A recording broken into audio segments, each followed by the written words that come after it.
This is a share to enable some exposure and encounter with the ideas and the legacy of Rabbi Dr. Norman Lamm. And before I begin, I want to issue two disclaimers, two caveats, as it were. First of all, the Gemara in Brachos speaks about in Daf Lamed Aleph that when you share Torah from someone who is niftar, sivsosav davavos bakever, that person mouths and iterates the Torah in Shemayim, because Torah is eternal. That's why tzaddikim b'misasa nikram chayim, even though they may be departed from this world, they're considered alive, because the Torah, the Eitz Chaim Hila Machasikim Ba, considered alive. Just 1 second, I just have to close the window. It's a little noisy outside, I apologize.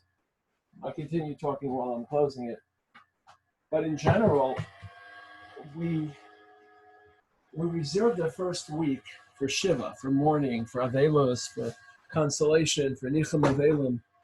And then after the Shiva passes, that's when we typically transition from Hespedim into Talmud Torah of the Mace. And typically, a couple of days after the Patir is not the time to be discussing and analyzing that person's Torah. It's not the classic Shiva experience. Sorry, something wrong with my microphone. Okay, you can hear me now. Yet this Patira, I think, is a little bit different. First of all, because this is someone that many of the younger door have little contact with and doesn't really know, and therefore it's harder to be misabel. And more importantly, the whole Avelos now has been shifted. It's typically a communal experience, and someone of this stature is niftar. The entire community across the world is involved and visits, and now because of the coronavirus, the Avelos has shifted from a communal experience to a very private family one.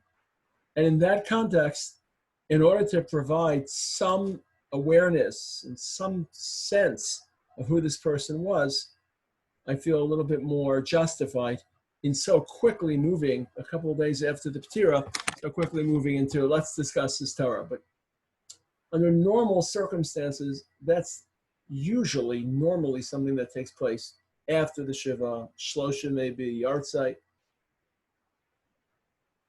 The second issue is not just, is this the right time, but am I the right person? And the answer to that question is clear, is obvious. The answer is no, I'm not the right person. I had a relationship with him, a very, very personal one. It wasn't extended.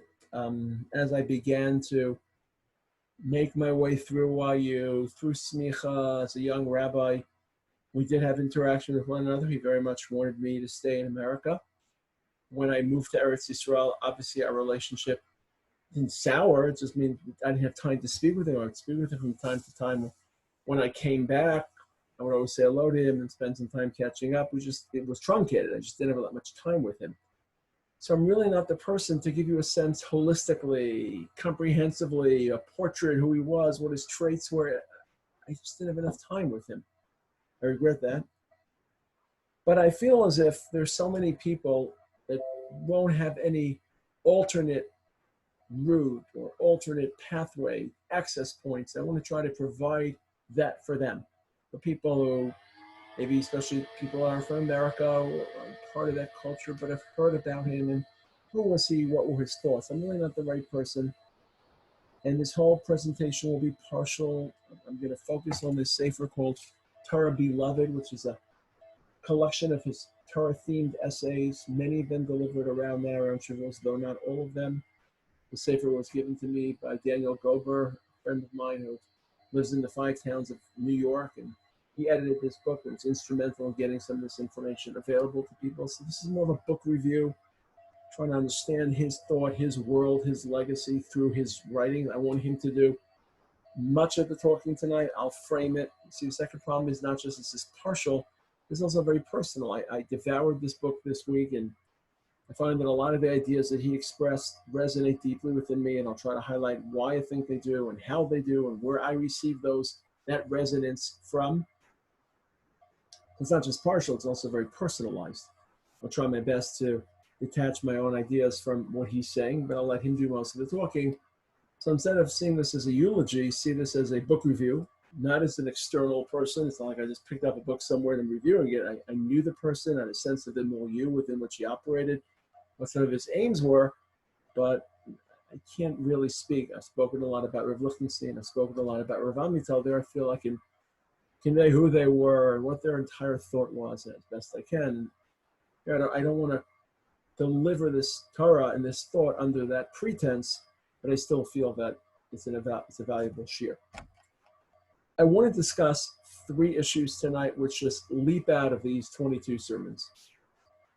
3 recurring themes, which I think characterize, again, I don't have this broad panoramic view of his ideas and his thoughts and his writings, but I get a sense that it's not just anecdotal or incidental. I think it really speaks to who he was.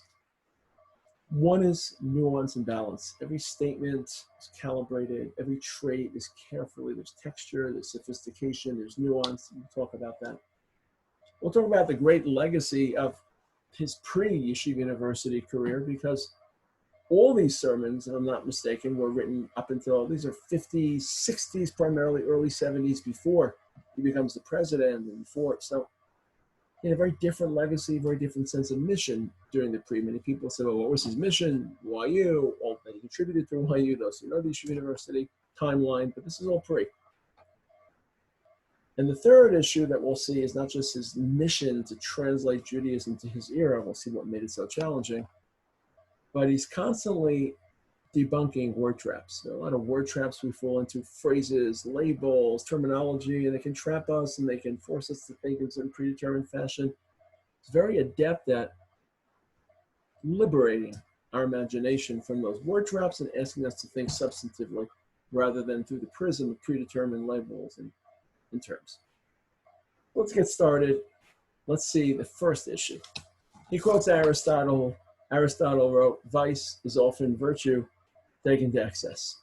Sometimes our greatest failures, our greatest flaws are when we don't properly balance. And it's amazing to me to see, I'll try to share, of course, I want him to do the writing. It's amazing to me to see how much balance he speaks with and develops with. So this is a general introduction. So these are all excerpts in the book. I just got my hands on the PDF today. I didn't have time to copy from the PDF, so these are all scans from the book. It's why it's a little bit off kilter. But you see the page of this book beforehand. If you're following along and you want to look it up. We're not given any clear guidance that can serve us as objective criteria for each case. There's no hard and fast objective. Man has no choice in each situation. It's context specific, with a call upon the resources of his own wisdom and judgment. There's autonomous decision making. We're given guidelines, parameters. So there's no patronizing, there's no standardizing, there's no homogenization about any aspect of life. And then he's going to iterate 5 or 6 areas in which it's obvious that calibration is important. There's just a heading. It's not monolithic. It's not monotonic. It's not one-dimensional. Very nuanced, very textured, very, very subjective. So one of the issues he talks about is, do we wait in life, which is a trait and a value and a virtue, waiting, patience, forbearance, stamina. But sometimes we can just wait too long. And that waiting can either reflect, generate passivism, disinterest, quietism, just being too passive, and sometimes it can generate things that can reflect it. So balance, you have to wait, but you also have to intervene, be proactive, take actions, prompt. How do you draw the line? So he gives 2 examples where the answer is not going to be what to do. Although one situation, the answer is obvious, but he refrains from being too judgmental. But the Holocaust, the Jews in the Holocaust, essentially, they waited too long. Should we leave? Should we not leave? Will the situation hold? In retrospect, we can pretty much conclude they waited too long. So he's not about to be judgmental. He's not a judgmental person, not a harsh person by any stretch. Let's hear him describing the balance. We always confront the vexing problem between waiting too long, waiting too much. European Jewry had that problem. The legitimate excruciating problem, to wait longer or to abandon everything and get out quickly. It's too easy to be self-righteous with hindsight and retrospect and blame them. So he's just very humble, intellectually humble. But ultimately, you have to balance waiting and not. Or how we view Mashiach. It's very easy to say we wait and we're excited, but you have stamina. You can't be too premature. The Bnei Ephraim left Egypt too early, so waiting for Mashiach is a great virtue. To prematurely precipitate redemption is the vice of impatience. Really good lines here. Vice of impatience. To wait, so you can't be too excited and too enthusiastic and premature, but you also can't be too patient. To wait endlessly without any effort to create the circumstances for Mashiach, it's to leave redemption entirely in God's hands and be totally passive. This is spiritual passivism, what he calls quietism, disinterest, lethargy, waiting. So how do we train ourselves in life for important events, more important decisions? Should we have patience, or should we talk about this on Shavuos, where there's a lot of waiting, Sphira, 3 days, Har Sinai, and then they wait too long and they wake up too late, going to Chazal. Another area, something he speaks about with great elaboration, fundamentalism. And he's trying to thread the needle between a Torah which is flexible and supple and can be translated by Torah Shabbat Peh. We're not Kairites. There's a really interesting description about Torah Shabbat Peh's victory over those naysayers, their history, Kairites and Sadducees, Stukin. But ultimately, that doesn't mean, we by no means mean to imply an eclectic approach. We can accept anything which appeals to us and reject anything on momentary whim that doesn't find favor with contemporary cultural prejudices. So there's a flexibility, but it doesn't enable personal selectivity. So how flexible is the system? Can the system allow for interpretation? Yeah, but interpretation has to flow along the lines and predetermined guidelines of Torah Shabbat Peh. So waiting, Torah, immutable, flexible.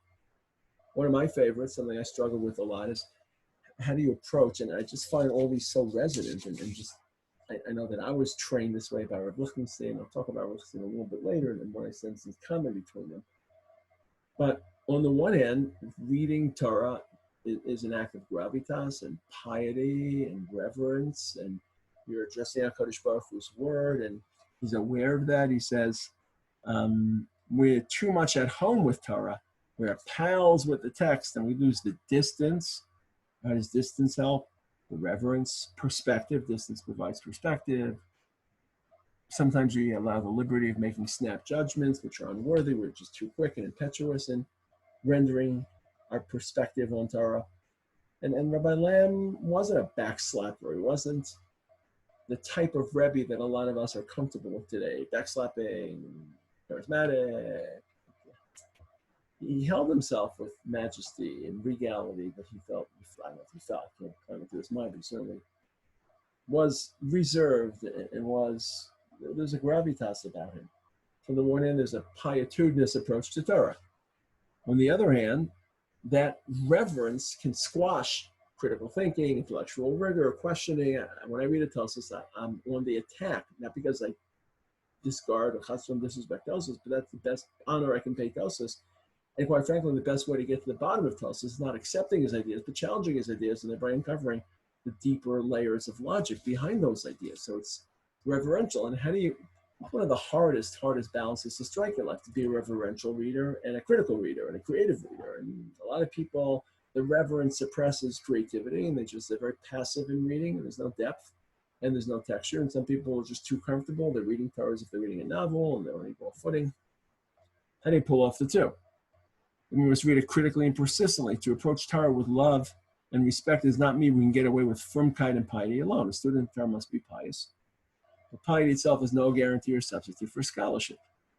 Torah does not want fools. Not even want innocent and pious fools. It wants persistence, criticism, determination, intelligence, brightness Hashem gives to be applied. So, third area, waiting, not to be impatient, not to be too pacifist. Is Torah immutable and unchangeable or not? How does it change? And how do you read Torah? Number 4 is really interesting because it's a combination of traits, and we all know there's certain traits that if you take them too far, they can be dangerous. Those are the obvious parts.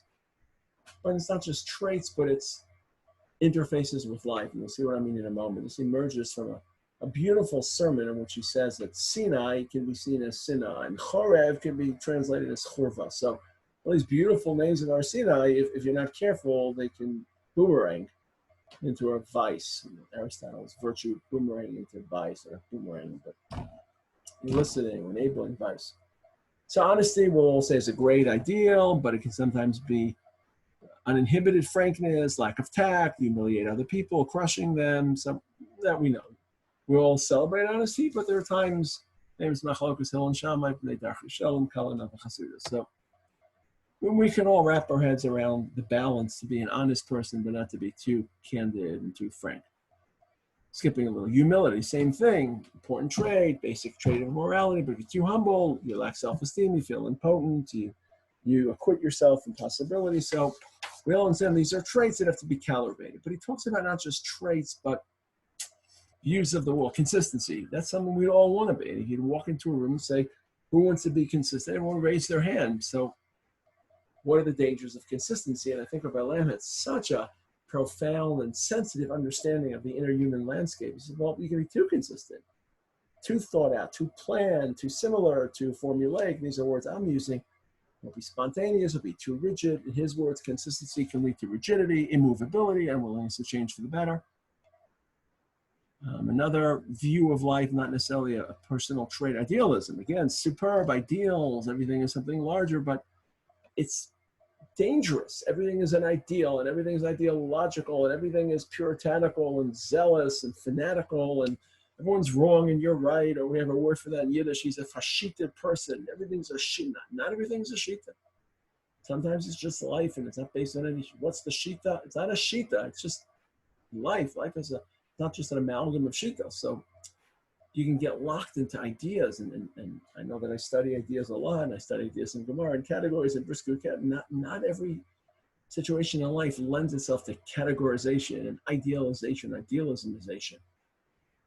So it's consistency, idealism. These are traits that I'd sign on the dotted line. He's illustrating that it could be dangerous, it could be toxic. Realism is pragmatism. You understand the real world. You're not naive. That allows you to accept the fact that there's corruption in politics and failures. But realism alone sometimes turns into resignation, pessimism, cynicism. The world's terrible. So this is a fascinating fourth point: waiting, non-waiting. These Torah fundamentalists, change of flexible, immutable. Should you read something reverentially or pietudinously? And here there's a sense of human traits, but also human behavioral patterns. Not trait. This is that pattern. This is a trait. How do I live my life? I want to be consistent, not to. It's really very, very subtle. The final issue of balance is, and he's responding to some issue in which the Israeli rabbinate took a stance that was unpopular about who's a Jew, not a Jew, if I can infer properly, and again, how strong-willed should the policy be, or how much should it accommodate interest, human interest. So he says rabbis did not invent the law. They can't abrogate it. The freedom of interpretation is not infinitely plastic. Here's some great lines. The law is not a rubber nose that can be pinched and shaped and formed. No rabbinate worthy of its name can allow itself to be bullied. So they've got to defend themselves. But sometimes they're not defending themselves. It's just a mask of zealotry and fanaticism. And he's critical of people. Very interesting, the level of criticism. Insensitive zealots. Line number 2, insensitive zealots. A couple lines there, who act as if the identification, exposure, mamzerim constitutes some kind of mitzvah, whereas in truth such vigilante activity goes against the whole ethical spirit of the sages. And this is a general point I want to make. Very often when people speak of balance, we get suspicious because we feel that just employing that term to douse passion, to blunt intensity. Well, it can't really become so intense because that trait will become dangerous. Therefore, don't bother. And in Rabbi Lamb's writing, you hear such an unwavering moral fiber, such an unquestionable, unmistakable religious relation with the Kadosh Baruch Hu, that it puts you at ease. This is a firm person. This is a driven person. This is a person who takes passion seriously. And that person is telling me, essentially, more isn't always more. More sometimes is less, because we have a tendency to view more as more. More chumrah, more passion, more judgment. And this is something I heard a lot from Rav Lichtenstein and Ashrei Adam, who has this, who has voices inside their heads, who come from the word of Chazal, or strictly halachic, and they can say, it's too much. That's not healthy firmkeit. And some of these witch hunts that were taking place against Jews in the 70s, whatever he's responding to, it's not from, that's just witch hunts. And I want to conclude with something he quoted in the Kotzker, because he obviously deeply involved in the world of Hasidus, and it laces a lot of his sermons. And one of the ways we calibrate in life is, well, balance in life is calibration. One of the ways that we balance in life is just versatility, breadth, diversity. We just have a lot of different traits, because when you have one or two traits, there's a tendency towards myopia. There's a tendency towards cycloptic visuals. You have a lot of traits that stretches you and it broadens you a little bit. So quite interesting Kotzker, and it has that old school feel. Kotzker said, let me share the screen in Yiddish, but it's not translated. He said, klug is krum. To be smart, intelligence can sometimes become crookedness, can become distorted. Gut is niyuf. Goodness and kindness can sometimes lead to immorality. Just have an open heart, you love, you're passionate. Frum is schlecht. Sometimes you're too frum, it's negative, it's bad. So klug is krum, gut is niyuf, frum is schlecht. Because it can all be taken to very dangerous extremes. So how do you balance them? So until now, we said, well, balance gutzkeit, balance klugkeit, balance firmkeit. The Kotzker tells us, aber gut und flug und frum, das is a yid. If you have all of them, that's a yid. And I'm assuming that part of that inner logic is that there's a natural calibration that takes place because of the overlap effect of many, many different traits. So this is the first aspect of Rabbi Lamm that I wanted to convey, the balance. Such an important statement, something that I feel I receive from my Rabbi, and I hopefully convey in my teaching. And I'm just going to open the window while I keep talking, as I got suddenly very hot in this room. The second issue that I wanted to stress, and this is probably the issue of mission. Rabbi Lamm clearly saw himself, again, this is pre-YU, as a voice necessary to translate and rejuvenate and lend meaning to Torah in a very, very, very difficult era. Now, what is this era? Where are we in the passage of time? Let me just get my notes together. I apologize. Here we go. Right. So, you're not dealing with sinners, and you'll see that Rabbi Lamm is very aware of the challenges he's facing. He articulates the problem, he has solutions to some of the problems. He's not speaking to stone, he's speaking to second-generation Americans who by and large are Orthodox, broadly defined, but many of them 3 days a year, many of them don't provide Torah, even minimal day school Torah education for the children, just Haftarah, Bar Mitzvah, Bat Mitzvah, wedding, Shiva. They're not all in, they're not immersed, they're not passionate, they're not devoted. In ways that a lot of people younger have a hard time understanding. It's not our world. Our world, there's Zoom share, there's interest, there's kollel, there's not everyone, but at a communal level, there's an awakening and there's a adherence that just didn't exist in the 50s, 60s, and early 70s. Pretty much the end of the 70s, early 80s, you see some of this change. What caused it is a separate story. The people feel Torah is irrelevant. It's just high ideas, but what does it mean to my life? It's not practical. Let's be practical. And the third issue is not just is it relevant, is it practical and pragmatic, but there's a giddy sense of technology. Remember, this is the first wave of the technological revolution. Machines, cars, automobiles, air flight travel, washing machines, vacuum cleaners. And since World War II is over and now we can mechanize and technology and big business and economy, and this is the new world. And what does Torah have to do with the new world? Torah is part of the old world. So he definitely sense he had a mission to try to enliven Torah. And he speaks about his name and about a name being reflective of mission. Talks about the Hasidim who quote a pasuk at the end of the davening and it corresponds to their name. First word of the pasuk, first letter of the name, last letter of the pasuk, last letter of the name. And lo and behold, my own name is Nachum, and the verse he recites is from Yeshaya Perek Mem, Nachamu Nachamu Ami Amar Lakayach. He has a message to his people, a message of condolence, a message of solving, solution. Even as a child, I was terrifically impressed with it. A job, a mission, a destiny. He's conscious as a child of a sense of mission in this world. Okay, what are the barriers and the obstacles he's facing? How does he assess it? I said before, too abstract, not relevant, doesn't speak to us. Quotes the Medrash of the Satan trying to confuse the Jewish people by them or showcasing Moshe's dead body hovering above Har Sinai. We don't think it's just a way to confuse them. And says, no, this was an internal message. And Moshe, religion is above. It's high in the sky. It's too far up. It doesn't speak to our lives. So he's voicing what he believes are some of the concerns that people of his generation, his audience have. And let me see if I could find it here. It's on page 6. Yeah, this exemplified their attitude. Here we go. This exemplified their attitude that religion is too far above us, no relation to us, Torah is irrelevant. It talks about these impersonal issues, Shabbos, Tefillah, love of God, love of neighbor. It doesn't hold solutions for my daily problem. It's floating in the stratosphere like Moshe's bed. Great metaphor.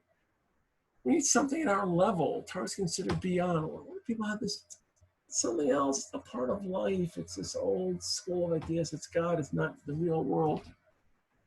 Torah is considered high above, unconnected with dances and card parties. We don't have dances and card parties anymore, but they did then. And it was hard for them to fuse Torah to that. And just take a second here for personal commentary. It's just to show you how different our world is. We're suffering the coronavirus, and immediately we know that both at a halachic level, there are solutions and there are discussions about minyanim and about Zoom star, whatever they are in their halachic debates. It's not just that, but there's a sense that managing and building identity through this crisis is going to be through the prism of Torah, because Torah's messages for us during this crisis. It's not like we just struggle with the crisis, learn a blood Gemara, and then go back to watching the news. We know that there's some bleeding and bleed over, there's some bridging, and that's something we take for granted. I don't think in that generation there was a compartmental bifurcation. You study Torah, it's a different world. You study religion, but religion isn't life. Something above, beyond. Second problem, we live in a very practical world. Spirit, ideas, it's a little different than the first issue. First issue speaks to relevance. Second issue speaks to utility, and not everyone is going to have the same concern. There may be different concerns. Some people have overlapping concerns, a cross-pollination of concerns. Secular man is above all a pragmatist.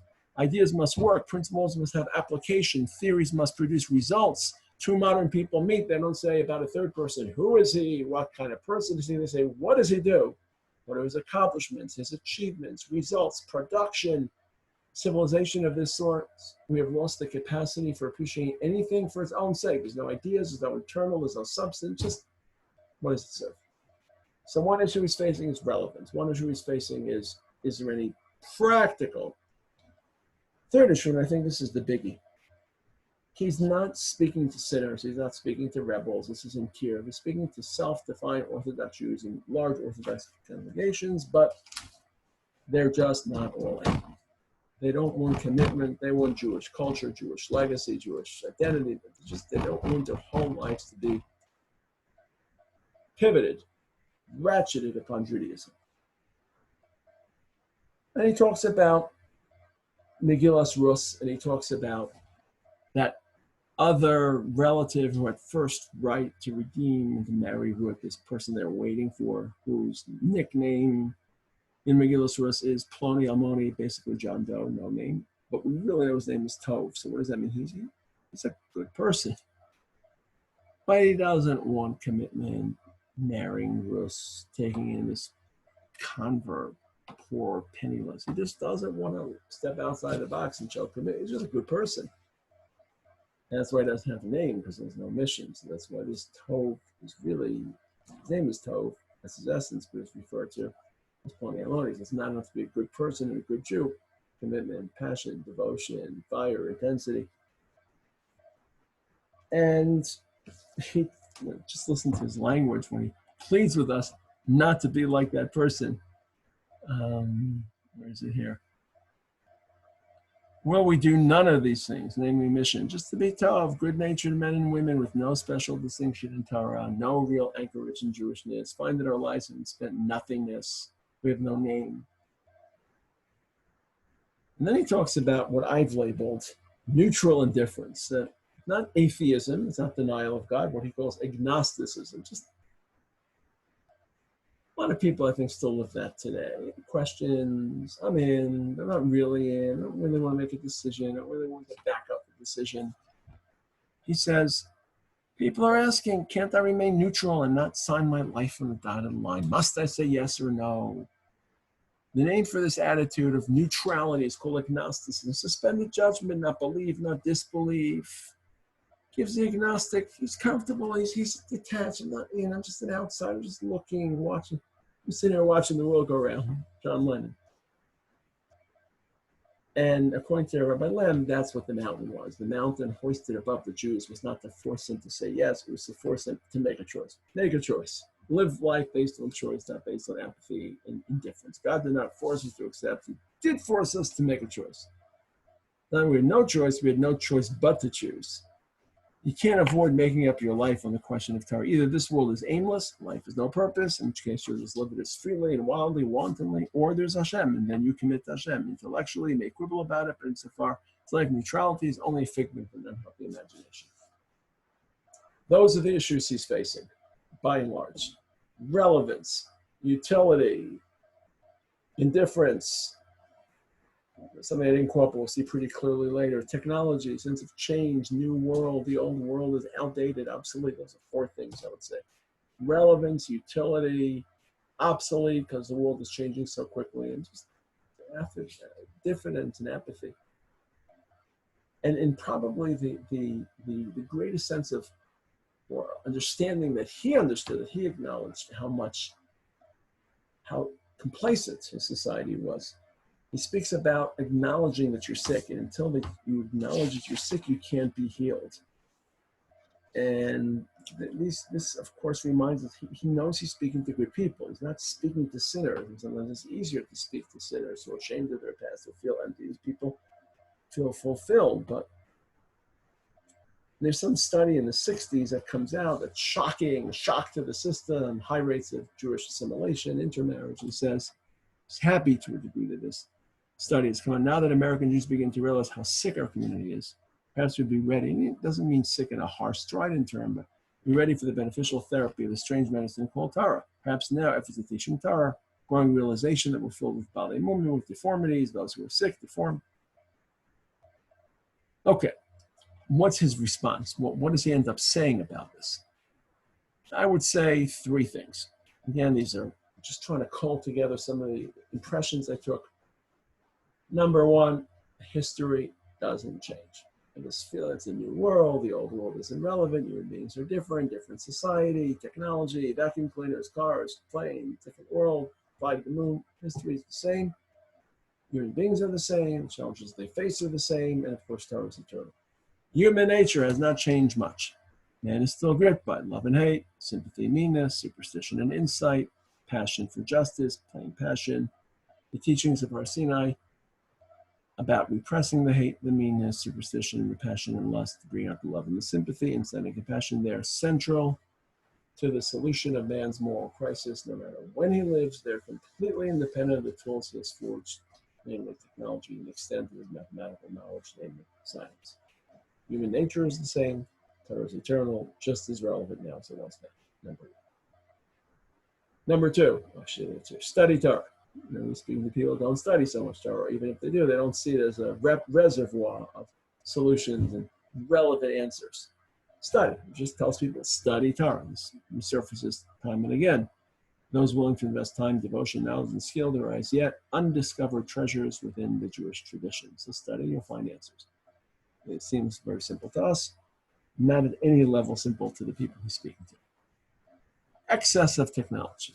Technology can run astray, can be, don't idolize, don't deify technology. It can be taken too far, it can be unhealthy. Even as the most radical modernists will admit, we have theoretical physics has given us radiological treatment of cancer, radiology, but hydrogen bomb. Gynecology, protecting human beings, but cloning, distortion, genetic engineering, sterilization, philosophy, ideas, but not morality. So technology isn't godlike. It's a tool. It produces favorable results, which aren't demonized. You mentioned at the beginning, Salk vaccine, democracy, psychiatry, all the advances which we embrace, but it can also be misused. And when it's misused, and it just demonstrates that it shouldn't be seen as the new God, put it that way. Second of all, even if technology is impressive, that's just science and that's just growth, but it's not growth in moral ideas. They're two different trajectories. Even technological knowledge and ability is cumulative, and every generation is greater than the one preceding it. It's not true in ethics, morality, and religion. Science and technology make us more effective, but to what end? Modern scholarship is more critical, but are we wiser? So we have science and technology, but are we better people? Are we wiser people? And here there are two statements that will haunt you when you hear them, because you can just slip them right into 2020 and they make so much sense. Sometimes lines and those ideas are really perennial. We have great communication, but do we say more that is worth saying? Well, a lot of communication today, we have information overload. How much of what we're hearing and what we're saying is worth what we're saying? We can have more fun, but are we happier? A lot of fun, a lot of entertainment, not so much happiness and meaning. So these are the ways that he pokes holes, I would say. It's technology. It's technology, it's not morality. And even technology can fall astray. And it's timeless, and look back to the Torah for the solutions. That's the second piece. Mission to establish and assert the relevance of Torah in a dizzying world. A world in post-World War II marked by confidence, complacency, government, technology, machinization, machines, the advent of the machines. There's just total sea changes. Torah, different world, different period. Okay, which brings us to the third issue that I detected. Number one, the balance, calibration, subtlety, nuance. Number two, mission, translate a vibrant and vivid version of Torah to his generation, his contemporaries. Number three, he's always questioning the terms of the debate before he engages in debate. And it's so important, like to take a step back and not accept the terms of, and every interaction has certain presumptions. You preserve every game has rules, but so much of the debate is how you define, computer programmers, like how you define the variables, x equals what, y equals what. Tell me this, but what the phrases refer to. It's true in any scientific area and any exchange of information, and certainly when we talk about identity and meaning. So just to introduce some of what he's trying to establish just by general headers, we must learn to resist the onslaught of empty slogans and hollow epithets. Very powerful line. Let us stop playing with slogans and analyze concepts. So he dislikes slogans, and especially in that second quote, because they blur concept, substance, meaning. You just end up, are you this, are you that, are we this, are we that, rather than how should you lead your life? What is your identity? What are the issues?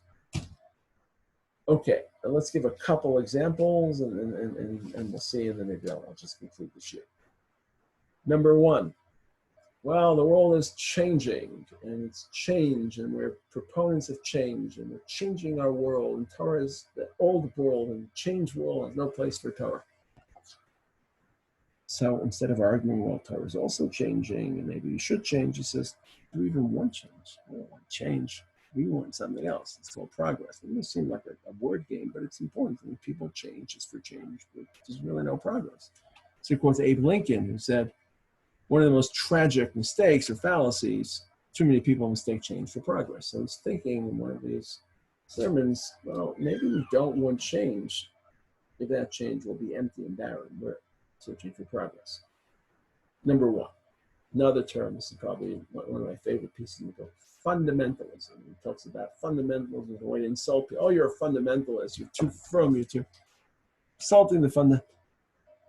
Many people let an Orthodox Jewish leader express dissent from a cherished dogma of current Jewish liberalism. If anyone opposes liberalism, he's dismissed by those liberals with a wave of them. Well, that's fundamentalist. You're a fundamentalist. Remember, it's fascinating because you get the feeling that until it becomes the dean of NYU, he's facing what he calls deviationists. People are changing Orthodox Judaism from the left, and leaving parts of Rabbinic Judaism is to defend. And then as it becomes the Rosh Hashiva of NYU, a lot of the attacks come from the right. So all of a sudden, it's a whole new chapter. So instead of saying, well, we're not fundamentalists, and he talks about that Torah is not fundamentalist and immutable and inflexible, but there's flexibility in Torah Shabbat. He says, not the end of the world to be a fundamentalist, not the end of the world to adhere to basic ideas that are unchanging, that are fundamentals, that are core. So every time you get involved in a debate with someone or you try to define yourself, just set your terms and ask yourself whether those terms are creating prisons of thought and incarcerating your imagination or preventing you from thinking about substance clear-headedly, or just by way of making it personal. I've got a lot of pet peeves and phrases that I refuse to use, and I'll get to one of them a bit later, but just, I won't use the term ultra-Orthodox about a Haredi Jew. Not because of them, because of me, because if I define them as ultra-Orthodox, what am I not? Don't I have a responsibility to try to be as ultra-Orthodox as I can? And I try to be, and if I thought, if anyone listening thinks that being a Haredi is being more from, which for some people it is, you should become a Haredi person, by all means, because every Jew has a responsibility to be ultra-Orthodox. But by applying the term to them, you acquit yourself from being as committed as possible, because you're predefining. I'll call them Haredi, because that's lifestyle, whatever, you can make up any word, but ultra-Orthodox is already a judgment call. Again, I'm not trying to establish Orthodoxy Olympics, it's more from just trying to be as firm as I can, and by using that term about the other, I'm deferring it from myself. So change versus progress. Fundamentalism. Here's probably my favorite part of the book, and it's really a great article, and it's a great entrapping phrase, modern. So let's let him speak, and then I'll speak a little bit. He says, I'm allergic to the word modern. It's smug and complacent. People say, how can you be Orthodox when you're so modern? People wouldn't use that phrase today, but then they would. Let me just check it. When this was written, I think it's in the 60s. Where is it here? Arrogance and modern. It's one of my favorite. I gave this to one of my Israeli Talmudim who speaks English to read. I thought it came from it's 69. I think it's a little bit later. How can you be Orthodox when you're modern? How can you refrain and keep Shabbos in the 20th century? This clash of modernity with religion. I'm similarly upset when he says he's religious but modern, as if you're saying, oh, he's insane, but all right, he's sincere. Like, he's religious, we don't really respect that, but he's a little modern, so let's accept. He's crazy, but he's very sincere. I'm even uncomfortable with the title modern Orthodox. There's an arrogance that anything modern is better and superior, and he really battles against what he calls, he actually makes up a term, quotes Jacques Maritain, a French philosopher, called chronolatry. Chronolatry is a conjugation of two words, chronology and idolatry. It's worshiping your time, worshiping your period. So everything in our period is better, and we're better than the past. And he's really battling two things here. The smugness that's latent in assuming that anything modern is superior, and the perceived contradiction between modern and Orthodox. And just in terms of the smugness, he says, I believe that this overconfidence in modernity is a result of misinterpretation of evolutionary theory. If life is supposed to evolve to higher forms, I'm greater than my father, who's greater than his. Thus, one might conclude the religious tradition that comes to us from the remote past is inadequate because the ancients were not modern. And how much of this seeps in? How often do people use the following phrase? They're not as religious as my personal pet peeve, which I think overlaps with much of what he says, but they're more modern. That's the way you rate people's dreams. First of all, you don't rate people's firmkeit. We don't have a firmkeit thermometer. Who knows? We don't. But let's say we would. Let's say we conducted a series of experiments and we had a thermometer that allowed us to pry and to establish people's level of religiosity.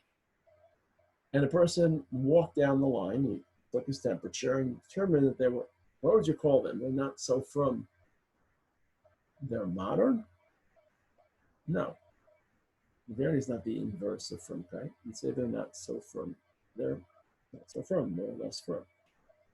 Every day is the most modern time in history, and every day that there is more modern brings more opportunities as well as more risks, and we're not superior or less. So there's a lot happening here about whether modern is superior, whether modern and orthodoxy are contradictory, but he's not starting the conversation with modern is better, modern orthodoxy is better. Now let's talk about strengths and weaknesses, questioning the terms, questioning the phraseology. We'll maybe discuss one more. It talks about not modern, but yeah. I recently read with amused contempt a report by Reconstructionist leader who urged the Jewish community, the JCC should remain open on Shabbos. And you get a sense of what they were dealing with. To serve, quote, the needs of those who did not hold to orthodoxy. That person declared that Sabbath must be reestablished not as a restrictive day of the 4th century worship and rest, but rather as a 20th century turn on to relevance. And the Lamm goes after that phrase, turn on to relevance. Again, other people may have just accepted the phrase, and well, Torah can also be a turn on, Shabbos can be a turn on, it is, we want to turn on, and you let the conversation be set for you. But I'm saying, well, maybe you don't want religion to be a turn on, maybe you just don't want religion to be, again, a turn of phrase, a turn, excuse me. The turn on, I recommend a simple turn, tshuva, repentance. So it doesn't just question turn on, but it creates an analogous turn. So this is the third aspect that I saw leaping out at me every time I read a different article. Terminology that entraps us, questioning the terminology before the conversation begins. These are the three issues that I sensed. Again, I don't want this to be a hesped. I don't feel comfortable knowing people say I can't give a hesped because I'm inadequate and because the person is too great. And that applies here as well, but I'm not even in that space where I can be inadequate about it. I just don't have enough mileage and traction, but I did want people who would not otherwise connect to connect with him, to sense what his mission was, how he formulated Judaism at a very, very difficult bridge period in American history, how he, I believe, voiced balance, which is really hard for passionate, fanatical people to be balanced. And you don't hear that too much. You hear balanced people who are not as religiously passionate, very laser focused. And you need to meet from people who create that balance. Number two, his mission, labor and campaigning about the relevancy of Torah, about the relevancy of Torah in a fast-changing, dizzy modern world. And when these phrases are being bandied about, modern, fundamentalism, change, progress, turn on, he says, stop. I'm not going to wrestle with the issues until I debunk those terms as the bookends of our conversation. So I hope this has given a little bit of a sense of who he was, a little bit of his legacy, why he's such an important thinker for our century, why so many younger people here listening, your Rabbi, were influenced by him, by his writings, and Hashem, his Torah, his legacy should be a schus, and a schus for Am Yisrael.